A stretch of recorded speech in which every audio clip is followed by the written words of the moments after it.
Crafting beer is definitely artistic. We try to make beer that's different than everybody else, but we also have to be creative and come up with different ideas. So our brewer and I sit down pretty much on a daily basis and come up with different ideas. Some are horrible, some are great, but we try to come up with things that are different than what other people are doing, just a little bit different.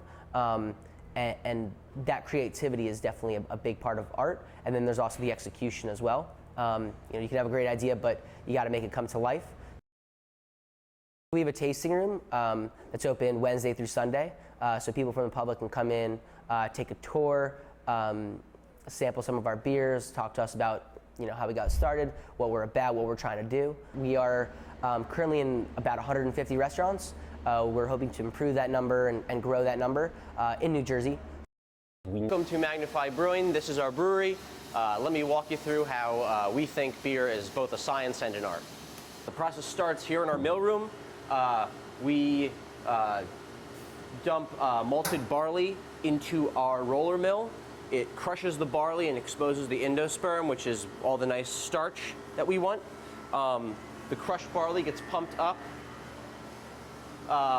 This white pipe here, it's our auger. It gets pumped up the auger into our mash tun, where it gets combined with hot water. The hot water activates a bunch of enzymes in the malt and starts to convert all that nice starch into the sugar that we truly want. Basically at this point we have a big pot of oatmeal. We let that sit for an hour. Then we transfer just the sugar water liquid over to our kettle. In our kettle is where we boil it to sanitize it. We add the hops in there where we get bitterness and flavor out of. It boils for an hour. Next, it's transferred through our heat exchanger where the temperature drops from 200 degrees to 70 degrees.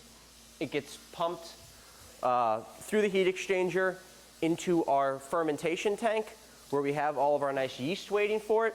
When I was up on the ladder on top of the tank, I was doing a process called dry hopping, which is basically adding fresh hops to already fermented beer to get a really big aroma out of it. Hops are kind of used for two purposes in beer. They're used to get the bitterness that we need to balance all the sweetness from the malt, and they're also used to get flavor and aroma. The beer I was dry hopping is one of our farmhouse double IPAs that we're starting to become known for. It's called Woe Citra, and it utilizes a hop called Citra predominantly, and Citra has a really great mango kind of flavor. So this beer, when it's done and carbonated, it's going to have a really intense tropical mango kind of juice on the nose, which should be pretty tasty. And then at that point, the yeast kind of takes over and consumes all the sugar in the wort, turns it into alcohol and carbon dioxide. The alcohol obviously remains in the beer. The carbon dioxide bubbles out. It takes about a week for it to finish fermenting.